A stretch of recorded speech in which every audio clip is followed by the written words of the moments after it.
အားလုံးပဲမင်္ဂလာပါရှင်ဒီနေ့ကျမတို့တွေ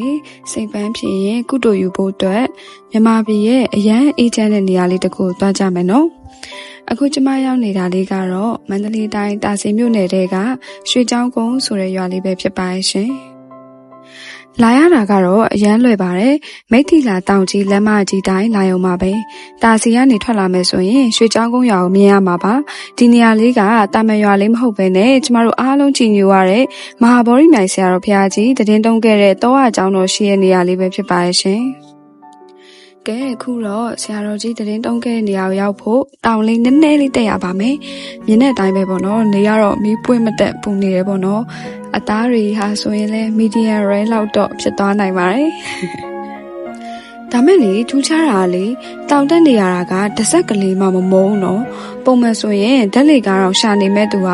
အခုဆိုရင်အားရပြည့်ပဲပေါ့နော်နေပူပင်မဲ့လေတိုက်လာတဲ့လေတွေကအေးနေတဲ့အတွက်ကြောင့်မလို့လဲပါတာပေါ့ရှင်ဒီနေရာလေးရဲ့အေးချမ်းမှုကြောင့်လာတော့မသိပါဘူးရှင်ထဲမှာအရန်ကိုမှပျော်ရွှင်ခြင်းတို့ကိုခံစားရပါတယ်အခုတော့ကျမတို့ရီမန်းထားတဲ့ဆရာတော်ဘုရားကြီးတည်တုံးခဲ့တဲ့ကျောင်းတိုက်လေးကိုရောက်ပါပြီပေါ့ရှင်ဒီနေရာလေးကိုခြေချလိုက်တာနဲ့ခံစားရတဲ့အေးချမ်းမှုကဖော်ပြလို့တော့မရပါဘူးဒီခေတ်ကြီးမှာကျမတို့ရဲ့ဖုန်း screen တွေ social media notification တွေကြားထဲမှာတော်တော်လေးပင်ပန်းနေကြတယ်မဟုတ်လားဒီနေရာလေးကတော့အဲ့ဒီအပူပင်တွေအားလုံးကိုခိတ္တမိတ်ထားပြီးတော့ကိုယ်စိတ်ကိုပြန်ကြည့်ဖို့ကိုပြန်တွေ့ဖို့အကောင်းဆုံးနေရာတစ်ခုပါပဲရှင်ဆရာတော်ကြီးရဲ့ကျေးဇူးတော်ကြောင့်ပဲဒီတော့အကြောင်းလေးထဲမှာဓမ္မအငွေသက်တွေကလွှမ်းခြုံနေတယ်လို့မျိုးလုံခြုံအေးချမ်းမှုကိုခံစားရမှာပဲဖြစ်ပါရဲ့ရှင်ဒါကြောင့်တငယ်ချင်းတို့လည်းအလုပ်တွေရမ်းပင်ပန်းလာလို့ပဲဖြစ်ဖြစ်ဒါမှမဟုတ်ရင်ဆရာတော်ဘုရားကြီးရဲ့ဂုဏ်ကျေးဇူးကိုအနီးကပ်ဆုံးအာရုံပြုချင်တယ်ဆိုရင်တော့ဒီတာစီရွှေချောင်းကုန်းကိုတစ်ခါလောက်အရောက်လန်ခဲ့ဖို့ကျွန်မဖိတ်ခေါ်လိုက်ပါတယ်ရှင်